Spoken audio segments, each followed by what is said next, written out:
We're good. All right. So I think everybody that's logged in on the computer can now see get that fired up. My name is Michael Shedd. Thank you for coming to the East Fort Worth Business Association for our March meeting. The first order of business is we're going to jump right into bringing Gary up here to join us in our prayer, assuming he can get out from his chair or his table.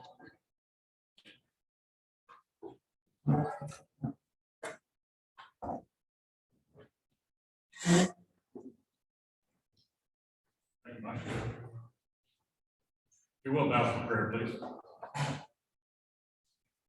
Lord, we thank you for this beautiful day and for all the opportunities that this day brings. We thank you for our community and for our nation.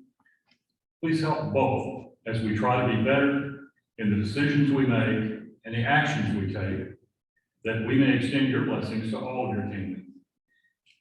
We thank you for this organization and ask your blessing as we try to make our community an even better place to live and to do business. We thank you for this meal and those who prepared it, and those who served it, and those who partake of it. And Lord, we pray for peace in this world. We ask it all in your holy name. Amen. Amen.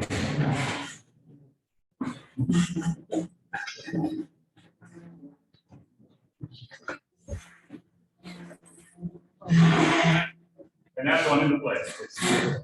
I pledge allegiance to the flag of the United States of America and to the republic for which it stands, one nation, under God, indivisible, with liberty and justice for all.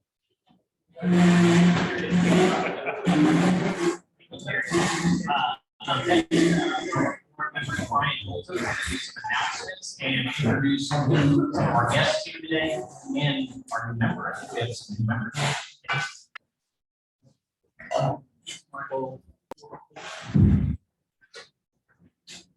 First of all, with the Fort Worth ISD East Side Alliance, Raquel Fadden.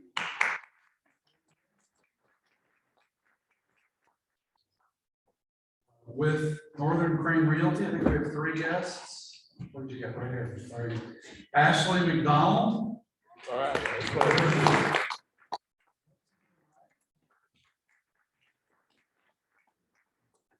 Clemens.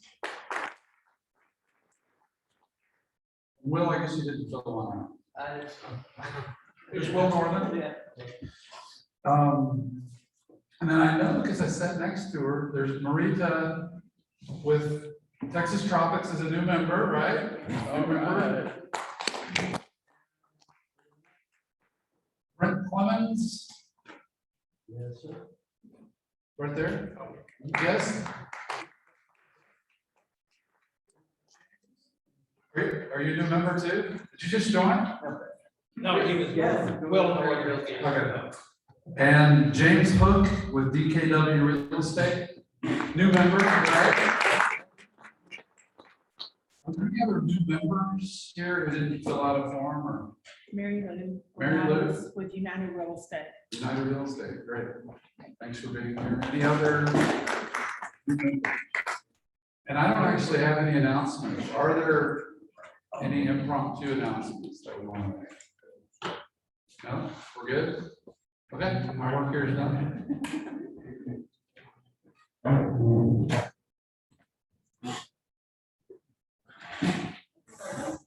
Had a mouthful of chicken fried chicken.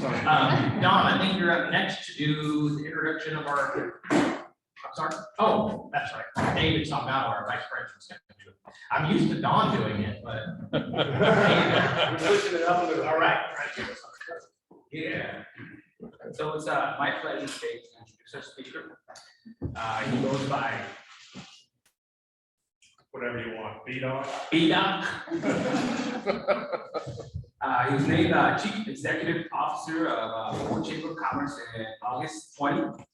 He joined the Fort Worth Chamber as Executive President of Economic Development in 2016, where he oversaw business attraction and retention efforts, talent development, small business initiatives, and advocacy, the 4 pillars of the Chamber's strategic plan known as Fortify.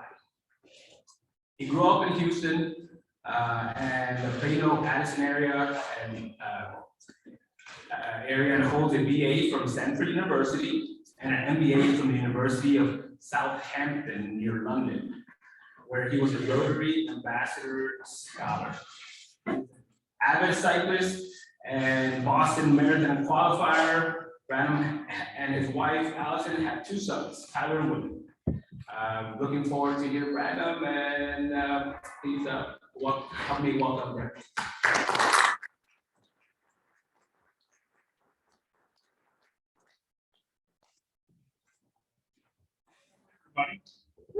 How's everybody doing? North, and apparently they don't even know you're a member here.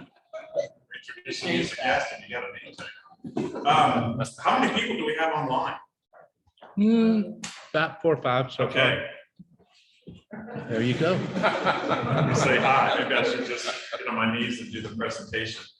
It's so great to be here. It's always difficult to give an intro. My name is Brandom Gengelbach. That's a really difficult name. Brandom. So it's don't be random, vote random.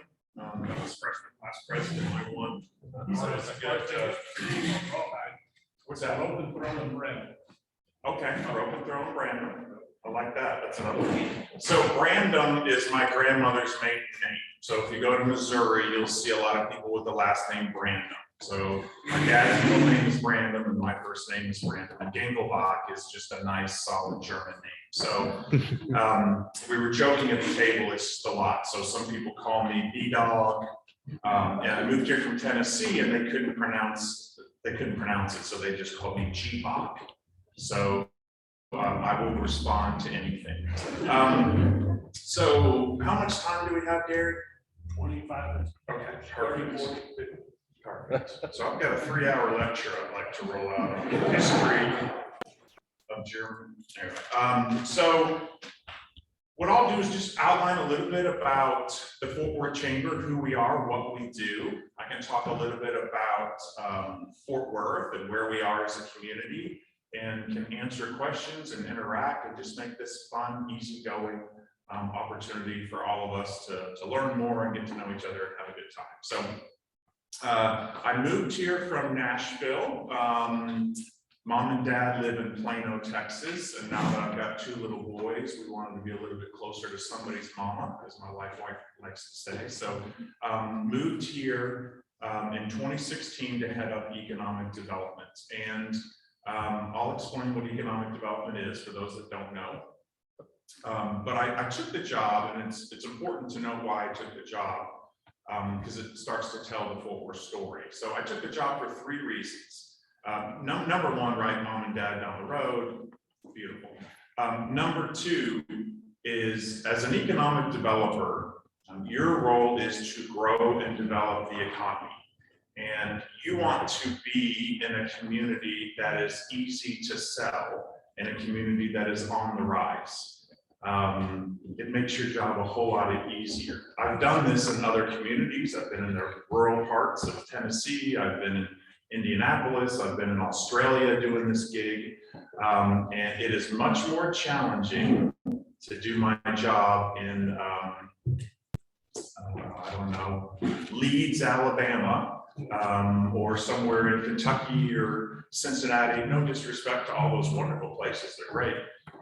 But it's a little bit more challenging versus somewhere like Fort Worth that is on the rise. I feel like, do I need to get oh, no, it's not. Someone's calling me.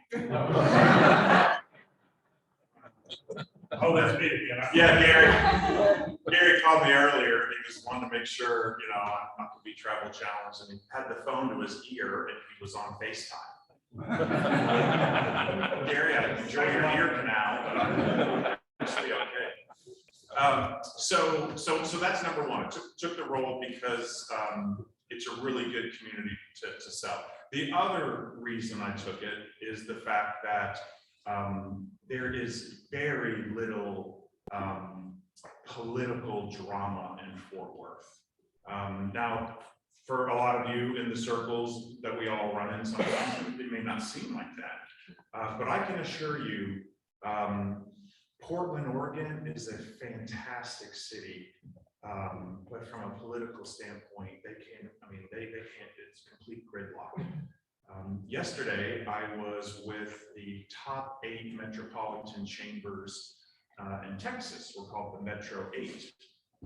So it's Houston, Dallas, Fort Worth, Austin, El Paso, San Antonio, Corpus Christi, Arlington. And with the exception of Arlington, I think every one of them, their presidents were just talking about the drama of trying to work with their city council and their elected officials. And, I think it was all of 3 days before I had Betsy Price's number and city council's number. And we all do the same with Maddie Parker, Mayor Parker, and council. We're very, very blessed. It makes our job a lot easier when you're able to be able to text some of these people. So that's why I took the job. And I say that to say that we're incredibly blessed to be here. It's easy, I think, to go to complaining and what we don't have and what we need. But compared to other communities, we have the right building blocks to be successful, which is a real blessing. So next step is who is the chamber? What do we do? What's our role? What does all that look like? And our role at the Fort Worth Chamber is to grow and develop the economy of Fort Worth. We've been around for 140 years. We'll celebrate our 140th annual meeting, March 31st, the end of this month.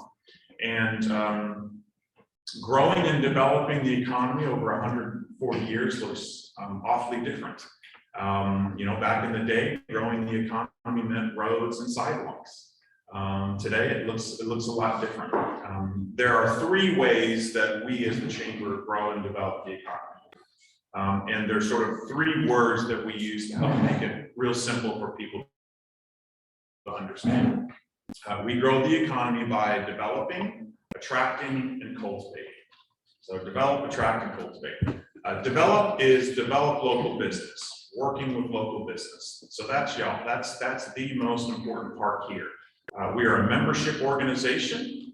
You can join the chamber and attend meetings. You can interact with staff. You can do online events and activities. You can access our database. There's a variety of different tools that we have to help you all grow our business, or excuse me, to help you grow your business. That is a key piece, right? So the more successful you are, the more income you can generate, the more that you can hire other staff, that you can expand, that you can grow, which helps our economy. So the develop piece is a huge, huge part of what we do. The second that receives the most attention, is that probably the sexiest, is the attract piece.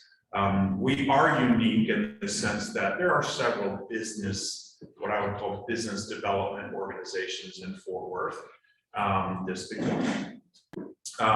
But we're the only organization that is tasked with bringing in and recruiting new business to the community. So we work with 20 or 30 partners as we look to recruit new companies. What happens is companies say that they are interested in relocating or expanding to a new market. They'll contact us. Sometimes they'll contact Dallas. Sometimes they'll contact the state of Texas. Sometimes it's the company themselves. Sometimes they have consultants that they hire. And their role is to find a new location.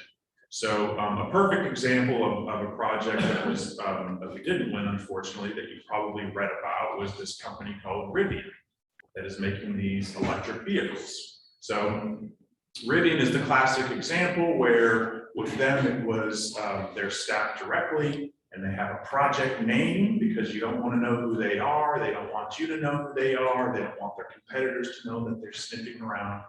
And so our role is to market Fort Worth to these businesses that are looking at relocating, while at the same time being able to meet their needs and to answer their questions.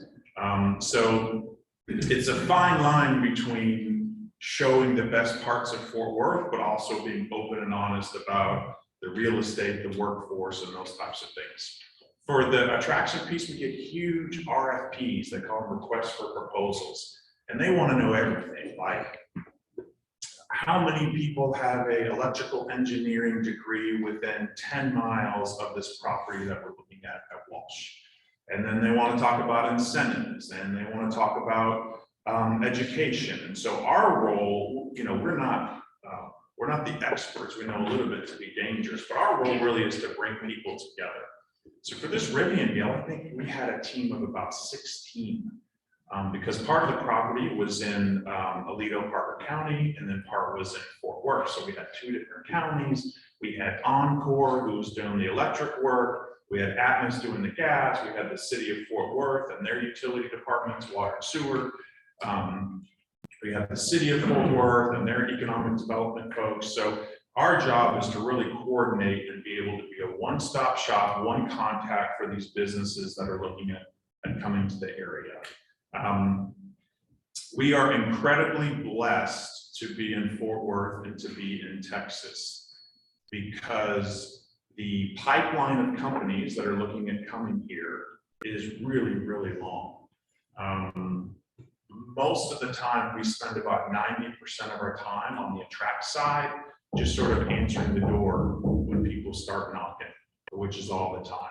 I think we have 120 companies that are in our pipeline right now. They're companies that have expressed an interest in the last year about coming or setting up a facility in Fort Worth. I can assure you in Indianapolis, we did not have a pipeline like that. There's pros and cons to that side of things. So the pro is you have companies that are interested in coming here. The con is you're not extremely innovative or creative in targeting and finding companies and going out what I call hunting.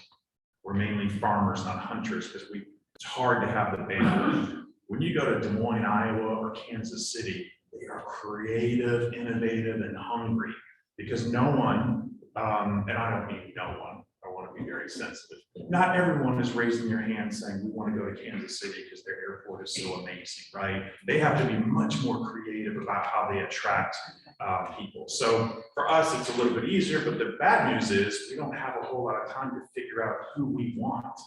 And so what I'm worried about every day is, okay, all these companies are looking here. Are they the right companies? Are they the right industries? Are they diverse enough? Because what you don't want to do is look up in 10 years and be like, oh, okay, this is our community. I hope this is what we want. So we spend a lot of time at the chamber trying to farm the companies that are coming here, but really putting resources and time into figuring out what companies that we want to attract here that's going to help all of us be successful. We're very good at industrial manufacturing and distribution, and that has grown leaps and bounds with e-commerce and with COVID. So we are killing it on that front, all over the area. Not as strong on the office side. Office is a little bit touch and go right now because we're not quite sure what the future of office is going to look like. And go to these panels to discuss the future of office, and they say, you know, they don't know either, and they go back and forth.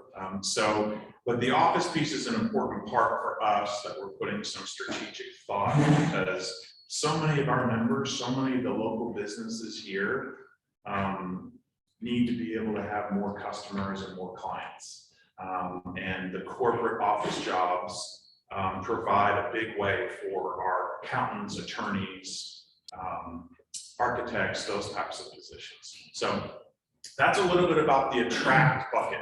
So we have develop, attract, I sort of went into that because that's the big sexy piece that everyone wants to talk about in jobs. And then the third is cultivate. Cultivate really is, okay, what are we doing to ensure we have a really cool community for you and your workforce to stay and live here and to attract new ones? So some people call it quality of life or quality of place. But we need to have the right ingredients, if you will, to make sure companies stay and new companies come. So that is a little bit more long-term and strategic nature than some of the develop and attract work we do. So good example of the cultivate piece. What is the future of Panther Island? What can we do with Panther Island now that we have funding to ensure that we leverage that for the highest and best use for you all and for businesses that we want to bring to the community?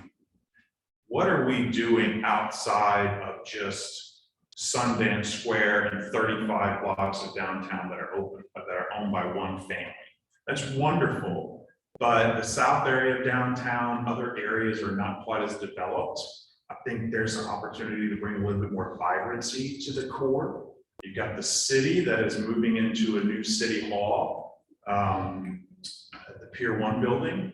And so they're going to open up a bunch of property that's on, at least one of them is on the market right now, the library, I think.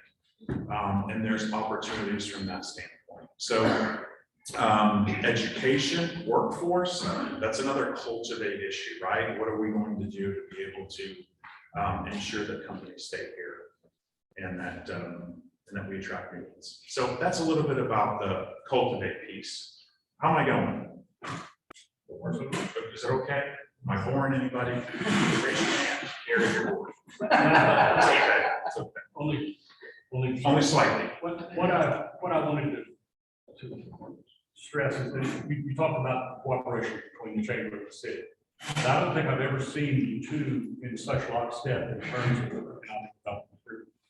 Their plans are meshed really well. Both include a specific objective of finding, placing new business in East Fort Worth. And I think we'd all love to hear Yes. where that goes. Going there, Gary. I was doing a check-in. Gary was very clear about what I needed to talk about today. So the one piece that I was going to talk about that I think is relevant for this group. The other part of our mission, so we say we're here to grow and develop the economy of Fort Worth. The other part, when you look at our mission statement, is to create economic prosperity for all. That's a very intentional part of our mission. It is very easy for the market to really dictate the growth. And when I say that, I'm up here talking about how great Fort Worth is, and you see, you're saying, okay, well, there's a lot of growth in North Fort Worth, and I see a lot of growth in Clear Fork, and everyone's talking about Walsh, and downtown seems to be in South Side. What's going on in East Fort Worth? Because that's not happening. And so we feel that pain of, hey, it's amazing that we attracted an aerospace company from California in Cora to be located up north, but how does that help East Fort Worth? Especially when you talk about manufacturing and distribution jobs, and how do you even get to those jobs from East Fort Worth with challenging transportation.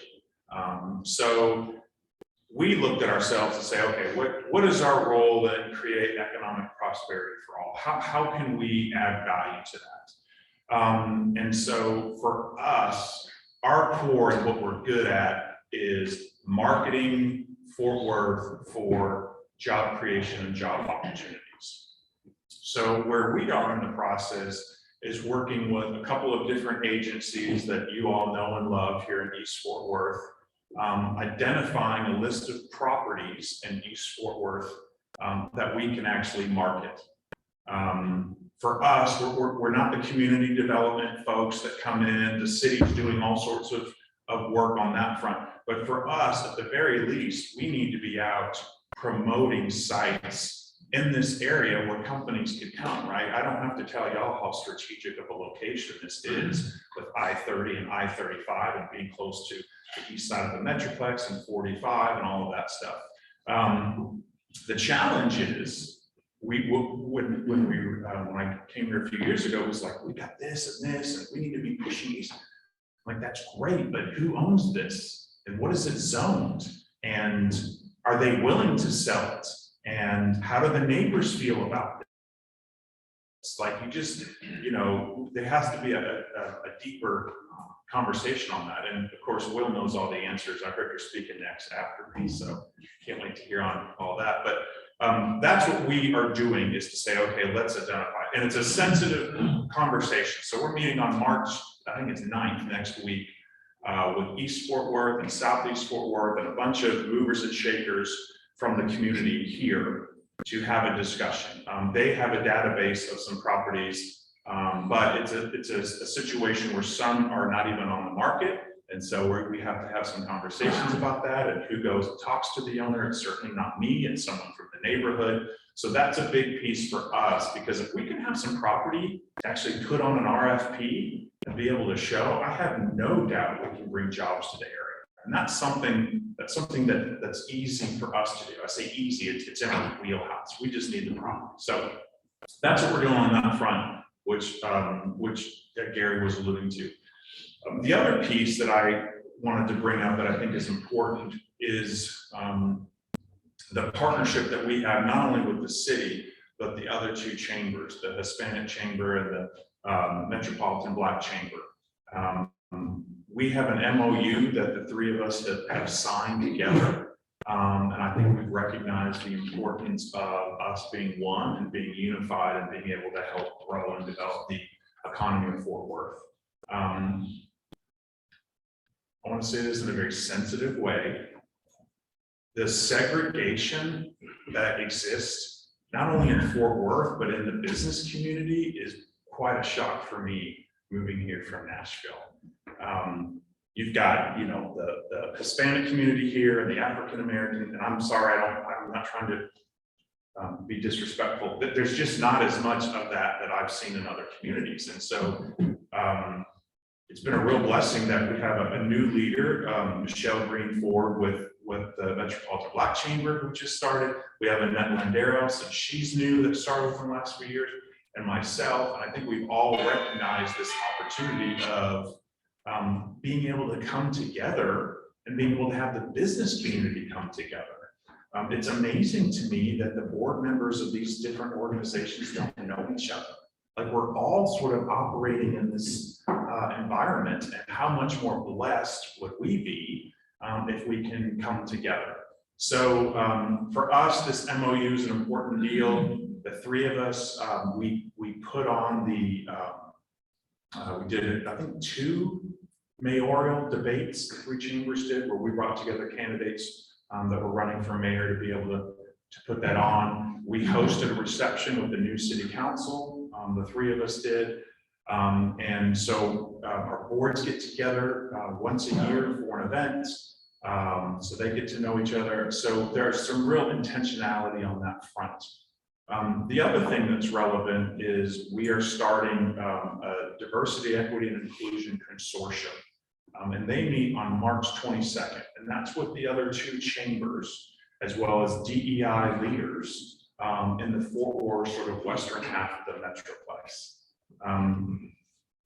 When we talk about prosperity for all, if you don't see and recognize and understand that there's some challenges on the DEI front in Fort Worth, I would challenge you to look harder.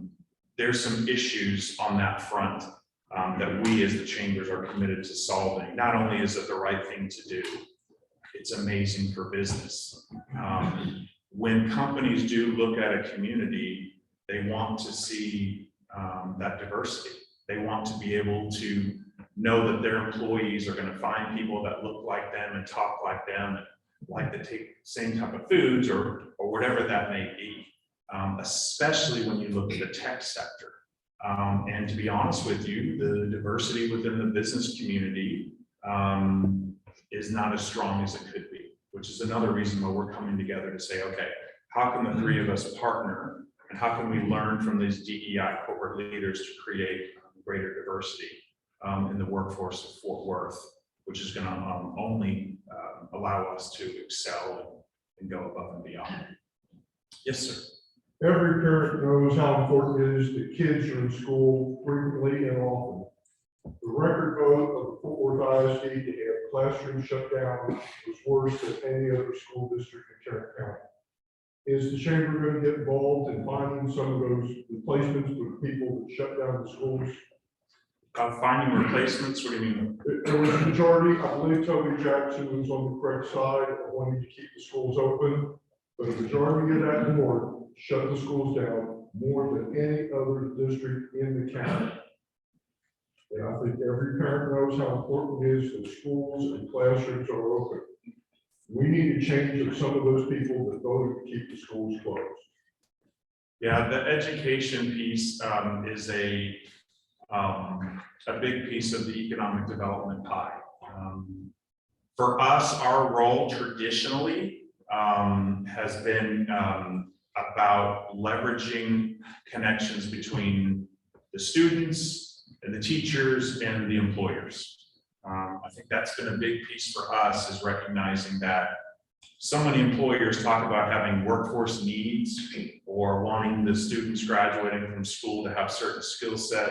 And when you talk to them about their relationship with the local school district or what they've done in that space, or who they've talked to, none of them have done anything about it. They talk about it being an issue. So for us, that's really been our focus, is being able to leverage our relationship, not just with Fort Worth ISD, but all the, 21 school districts in Tarrant County to be able to do that. And I certainly think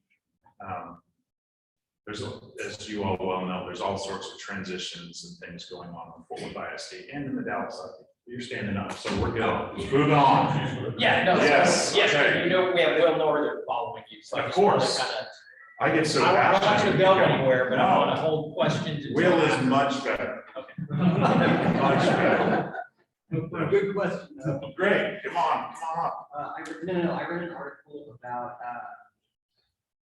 the potential decision, I guess, to sunset some tips to provide additional funding for economic development. Could you speak to that? How those funds may be used in the chamber's role in directing that? That's a great question. Did y'all even understand what he said? Yeah, it's so complicated, I don't understand either. What happens, this is an interesting piece. I don't even, maybe I shouldn't explain it. Anyway, what I will say is, DFW, Texas is very competitive on economic development. And from a funding standpoint, we are not very competitive. Other communities pump much more dollars into their chambers and their economic development departments. So we are trying to do as much as we can. So I want to give you an example.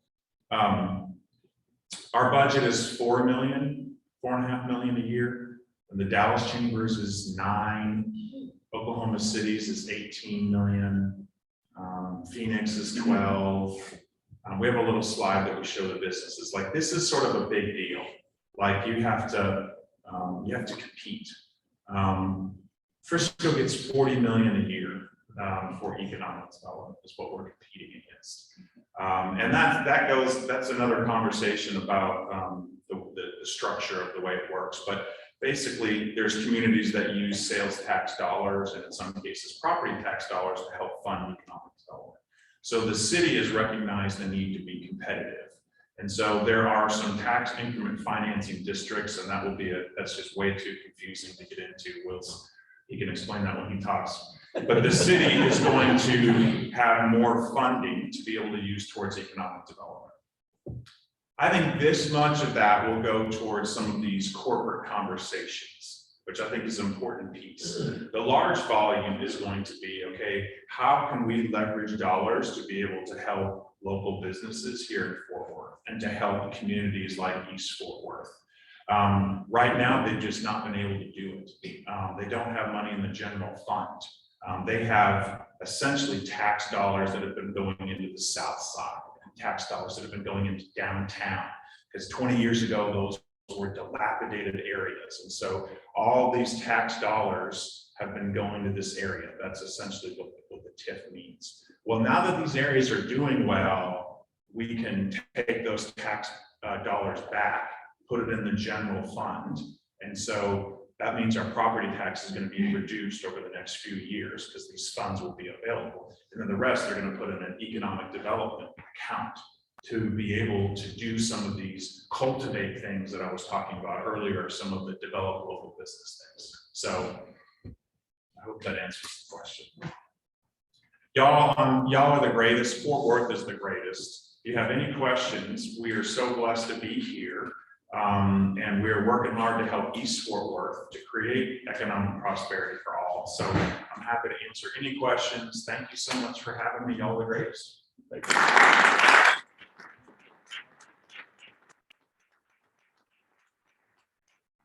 All right, so this month we were trying something new and different. We were, one of our members, he's actually a member, Will Northern, reached out to me in January after our January meeting, and he proposed doing a series of presentations, maybe quarterly, to talk about the commercial real estate market, properties that are available in East Fort Worth, properties that have recently been leased. And so we wanted to roll that out in conjunction with the Chamber's talk here with Brandom Gengelbach, common spelling, as I joked. This last one. Without further ado, Will Northern with Northern Cranios.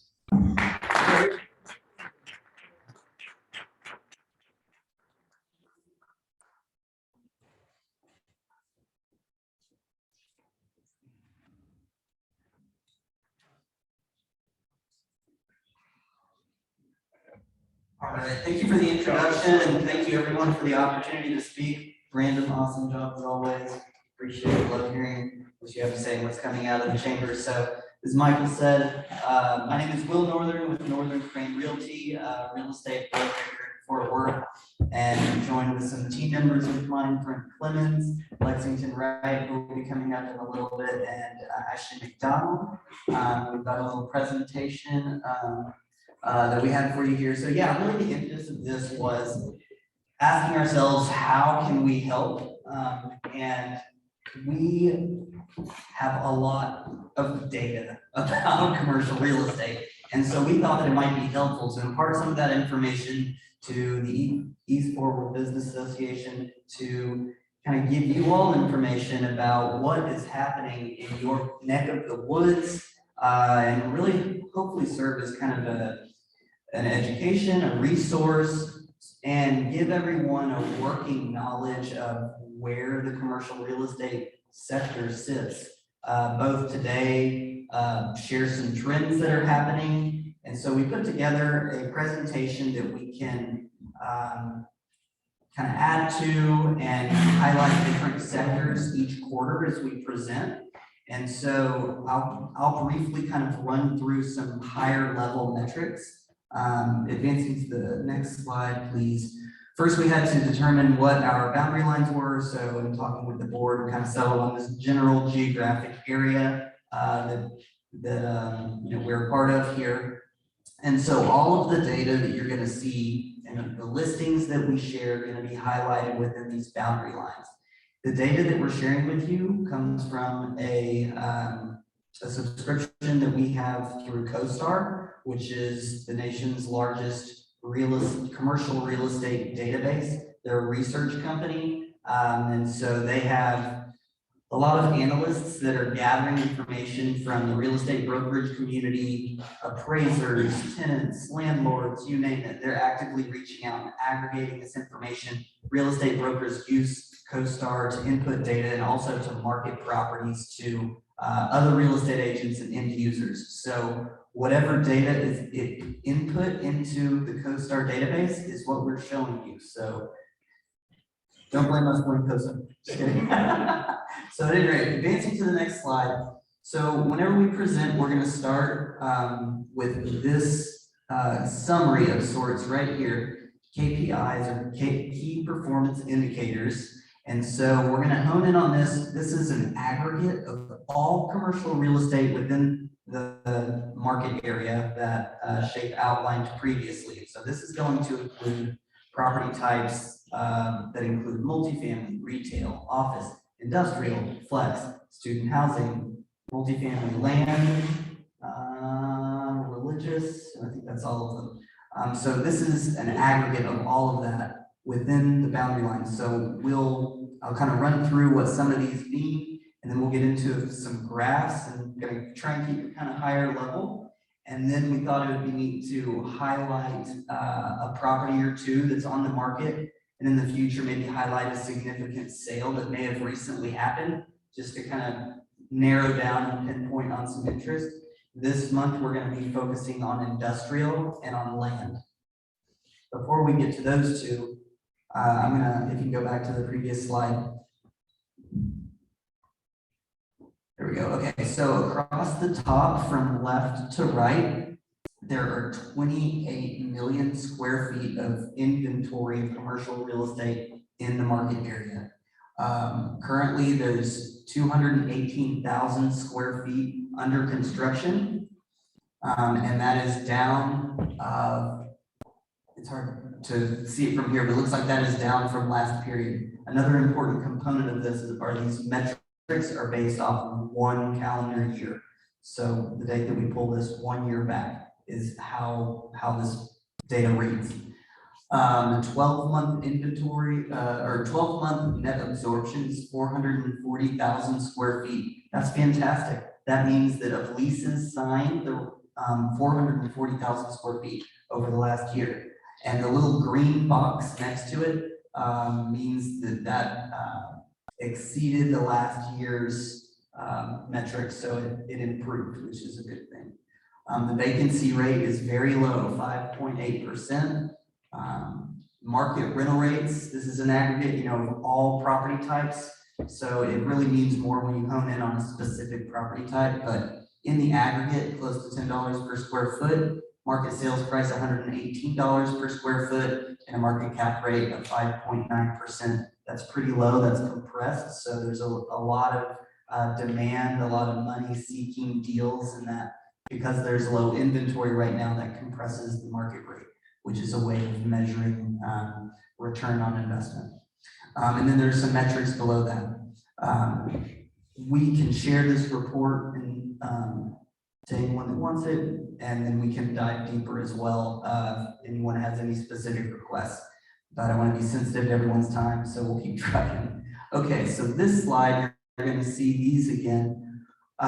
So this slide right here is honing in on a number of things. And the way we kind of look at this is you have the left-hand column that are graphs showing how the trends changed from 1 year ago to present day. So I'll take this top one as an example, the vacancy. On the far left side, it looks like the vacancy was higher, and then it dipped down, meaning that there were some leases that got signed and some property got filled up, which is great. And then vacancy went back up. There's two reasons for that. It can either be because a tenant's lease expired and they left the area, or it could be that a developer built a new building and added additional inventory to the area. So you got to kind of start peeling back the layers of the onion of what does this data mean, and that'll take some subsequent research if you're curious. We can help dive into some of that stuff for you.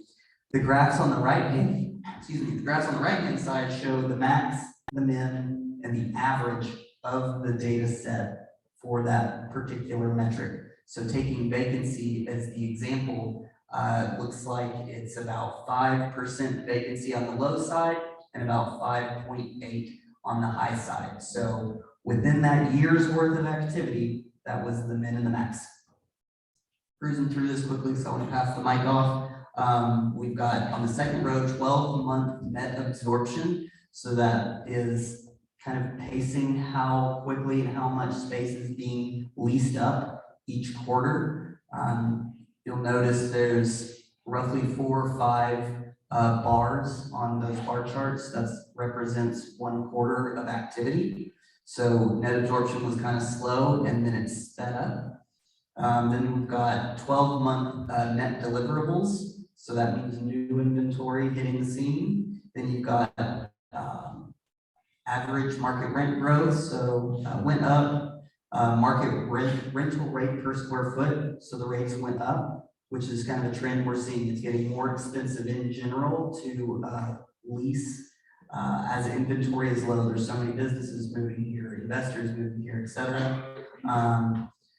So that's kind of a general trend. Prices have gone up and that market cap rates have compressed and gone down. So that's how you read this stuff as we go through. So each month we're going to be presenting this on specific asset types, and it will mean more when you start honing in on a specific asset class.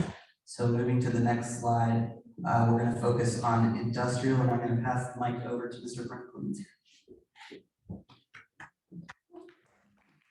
Thank you for having me. I can't read that, so I have to actually read it on my phone. So this is comprised of 6 properties that came up in the subject area. If you go to the third one, it'll show them what the properties are. Over there.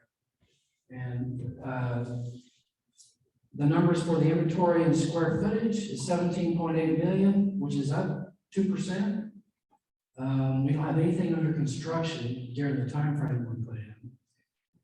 So there's a 12-month net absorption rate of 102,000, which is up 178%.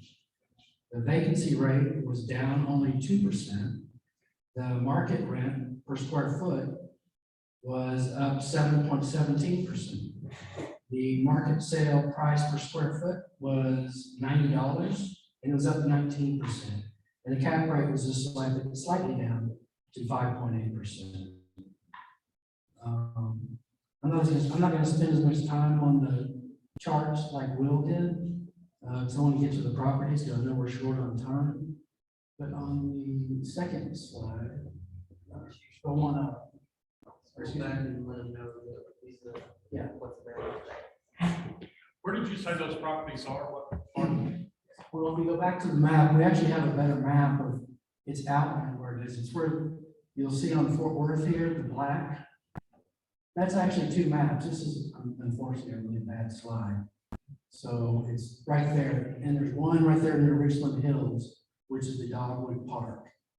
So that's the area that we're looking at right now. And then I'm going to talk about 2 of them on Riverside, which are portfolio. But if you go to the chart, the second chart.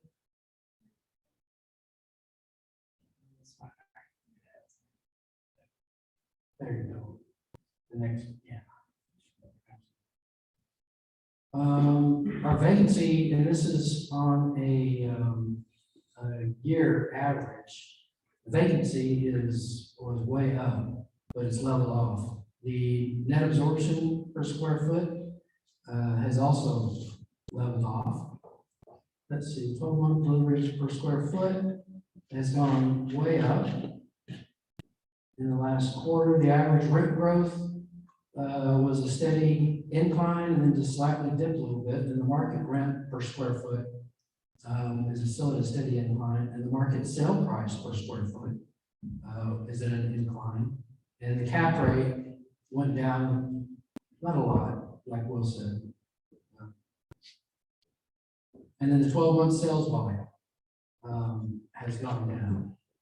So if we'll look at the 2 properties, this is a portfolio package deal. The reason I chose these, it's a great investment for somebody. You just don't see this with the market the way that it's going right now, with land prices going up, not being able to find more than an acre or 2, or it goes to 100 and 500. This is 404 and 500.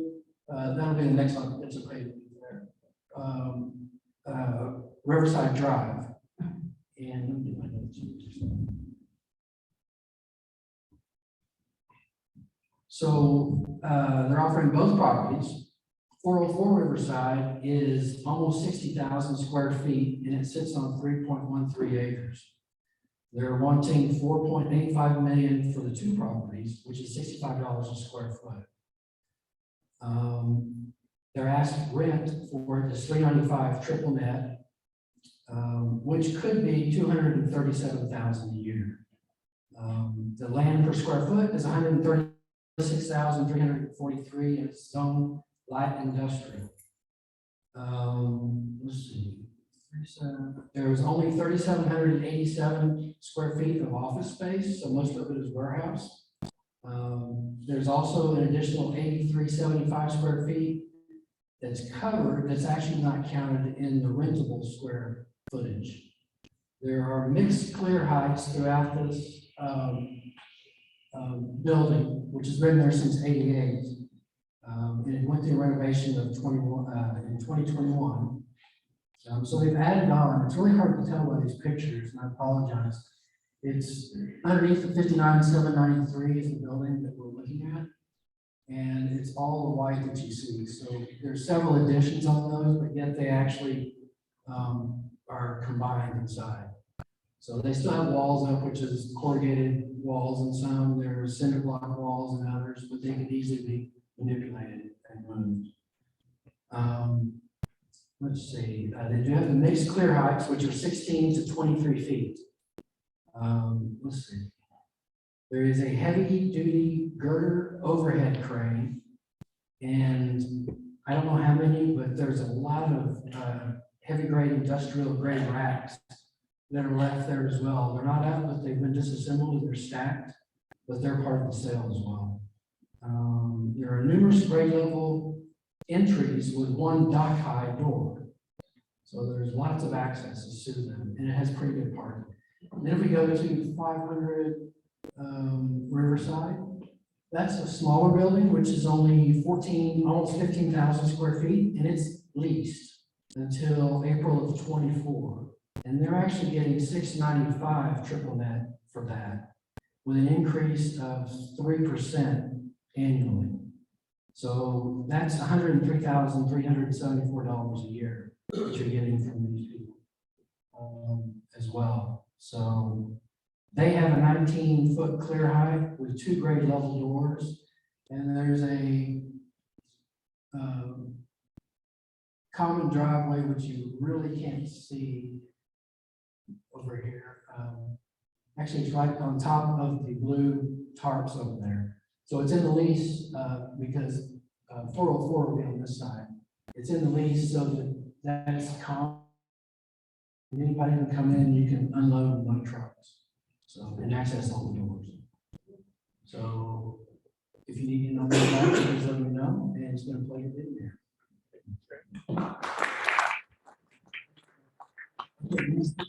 Let Lexington speak a little bit about land activity and what's available for sale. For whatever reason, CoStar does not have the analytical component for land as an asset class. So what we've done is kind of detailed a lot of those land opportunities that are available. So Lexington, take it away. All right, y'all woke. Y'all want me to do a little dance? Okay, so land, I love land, y'all. So just a little background. I used to work at the city. I used to do the eminent domain stuff. So land is near and dear to me. Now, I just want to tell y'all a few things first. Zoning. When we're looking at land, because sometimes the buildings, you can't retrofit them to what the business want. And like, you know, with BG getting a lot of businesses coming to the area, it's important to have us as commercial real estate people, you know, to kind of tie the business need with the land and the buildings available. But so the things to look at with land and zoning first off. So zoning is directly tied to the value of the property and also the use, which is very important because you need to know if you're an apartment builder, you need to know if you can build apartments on them. So what's the zoning where you can build apartments? Or if you want to put a bakery up, what kind of zoning will, you know, allow a bakery? So that's why it's very important to know the zoning and what can be constructed, how many stories it can be, setbacks, a whole bunch of stuff. Another thing is the topography. So if it's hilly, flat, you know, or if it's in a floodplain, you don't want it flood for people. Well, it was a joke. I used to make up words when I worked at the city. So I'm like, they want this much and it's flooded up. And they were like, Lexington, do you make up another word? So they made a little board of, they call it Lexism. So I'm like, this property's floodier than the other one. And, you know, floodier. I was like, oh, that's just a floodplain joke. All right. And also utilities is important. You got to have water, sewer, internet, you know, all that good stuff. And also access to thoroughfares. You want people to be able to get to it, can be landlocked or on the back, you know, you want to be, your business to be visible and where it's easily accessible. And also traffic counts, you want people coming through there. So this is a kind of a map of that little, the target area that we showed y'all initially, that kind of look like a Christmas tree, that's the target area.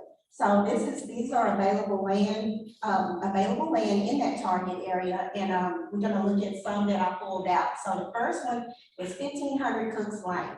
Y'all know where Cooks Lane is off of I-30 and Cooks. So it's a corner corridor, four-way corridor here, and there's a lot of opportunity in this corridor because there's like 9 properties close by that's available for sale. So it's a possibility for a master, you know, plan going on. And you have some that fronts I-30, and you have some in the northeast. Hold on, let me look at my notes here. You have some in for sale in the northwest side here. I mean northeast side, and also in the southwest side, and all along this four-way corridor. So the target property is 10 acres. You have this wooded tree, and then toward the south a little bit, there's a little floodplain, but not enough to, it's still a lot of opportunity, a lot of available land here. And then, let's see what else. The zoning for this is E, which is low intensity neighborhood commercial. So it will allow for retail, banking, and restaurants here.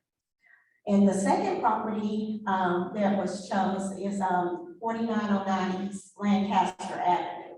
So this one has a lot of existing businesses around it. And I don't know if y'all know, have y'all heard about opportunity zones? And sometimes they call it O zones, and we're not talking about the layer here, you know. So it offers a lot of incentives, you know, a tax incentive for developers that develop it in these areas. So you have 2 tracks that aggregate to 5 points. Hold on, let me get to my notes here. Like five acres, a little over 5 acres. And so that is zoned, one side, the 3-acre portion is zone C for multifamily, and the other side is zone E for neighborhood commercial. However, it's always an opportunity to try to file a rezone to get them cohesive, you know, to one zone. So that's a good opportunity for a multifamily apartment community. And it's level, it's flat, and it's not in the floodplain. So this would be an excellent track for development. Okay, and now we're gonna go to some lease land available in that same target area. And the next slide, I picked out a couple of them. 4201 Carey Street is a 7-acre lease space, but they do it by the acre at $2,800 a month. We do have a lot of pickup in industrial right now. Industrial is sizzling hot, y'all. So this would be great for those who have any kind of logistics type businesses or distribution coming to the area. This is available at 1-acre tracts or truck parking or any kind of storage. So, and it's not in a floodplain, it's level, and this is like a concrete gravel type, so it'll allow for driving in and out. And so the last one is 4550 Village Creek. Now, this is the full 7-acre tract. Is the lease rate is negotiable. This one is more for storage because it's not improved with gravel or any kind of concrete. So this will be great for small equipment storage or containers. And like I said, if y'all have any questions on Lexington Light with Northern Crane, y'all feel free to email, reach out, call. I'll be happy to assist you.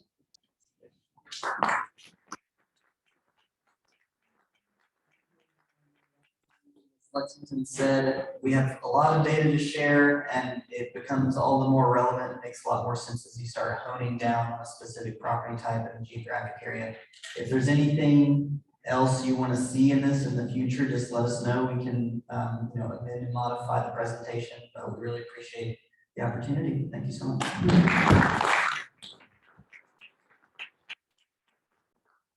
Hey, could you share what the price inflation is of the legislation right now? I'll have to look it up in the database, sorry. All right, we're running short on time, but we are going to do our door prizes, right? Brandom, B-Dog. Brought to you by B-Dog and Lil Will. Like that, did y'all catch that? I did. I said B-Dog and Lil Will. Ready.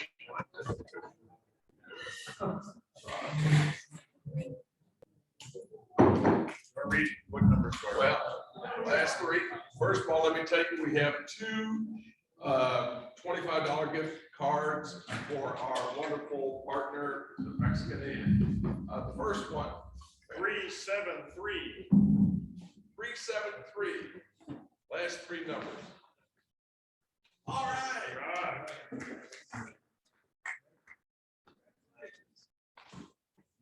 And second,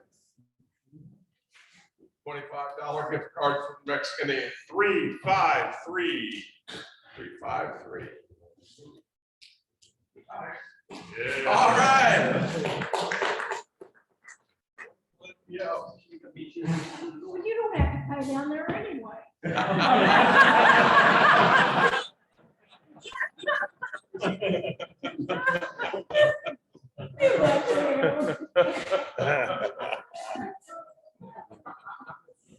Compliments of Swinson Financial. Bill, thank you so much for a wonderful bottle of red wine.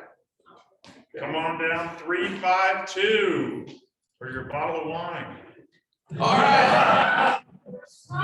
Recycle.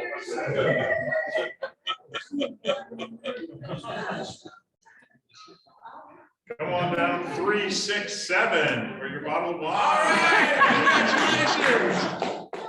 Thank you. Well, that's good from you now. Yeah, right. Compliments of our secretary, Angela Baker, Southside Bank. Another bottle of, oh, a nice bottle of Merlot. Thank you, Angela. All right, 369, and that's me. All right. Bottle of wine. I wonder.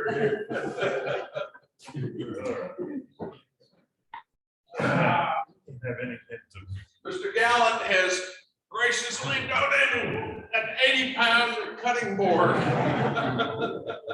Bob Gallant, marble and granite, okay? come on down, 344. That would be me. All right, Charles.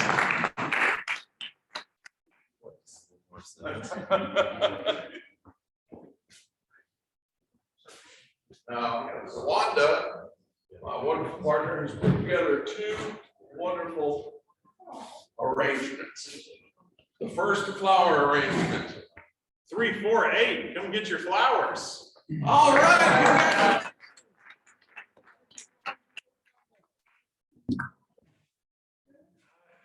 I can help you out.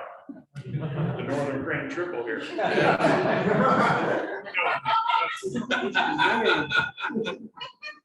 The second arrangement, 346. No. Ah, I'm not taking that home. oh, yeah, what's your number? 350, come get your flowers. Well, Green Sweet. Northern Crane cleaned up. Elizabeth, I love you tonight. Either that or somebody asking you want to be in a wet up. Compliments of our state rep, Nicole Collier, has donated 12 sets of COVID quick rapid tests, okay? There's 2 in each box. Instead of doing door prizes, if you'd like them, please come and take these if you need them or use them, okay? So they're up here, please feel free.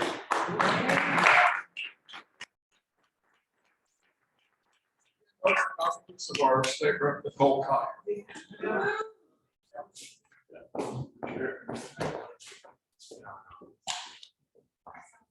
Oh, good. Absolutely. But wait, there's more. But wait, there's more. Oh my goodness, everybody should have gotten a chance for these. This is compliments of Malcolm Wentworth, our wonderful board member and chair of the Cars for Kids. Thank you so much, Malcolm. I have two $25 gift cards. You can go ahead and hand them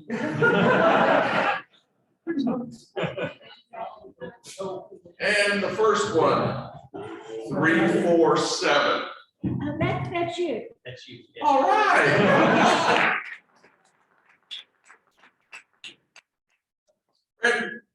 Brandon pulled his own number, so I guess it's fair I pulled mine. 345. Yeah.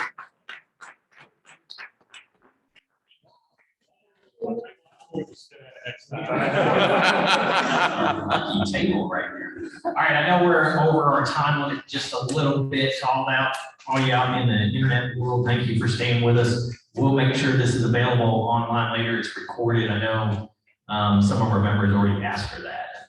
So I appreciate both of our guest speakers today for being here with us. Next month, I believe we have, what do we have next month? Small business. Oh, Small Business Association next month. For May, we're looking for a guest speaker for May. We're trying to figure that out. We had some conflict with our schedule, but we'll figure all that out and let you know as soon as possible. So I appreciate y'all being here. Thank you very much to our guest speakers, and we will see you guys next month. Thank you. I forgot always. So thank you to our officers back there, Travis Ward, Rick Martinez, Microsoft.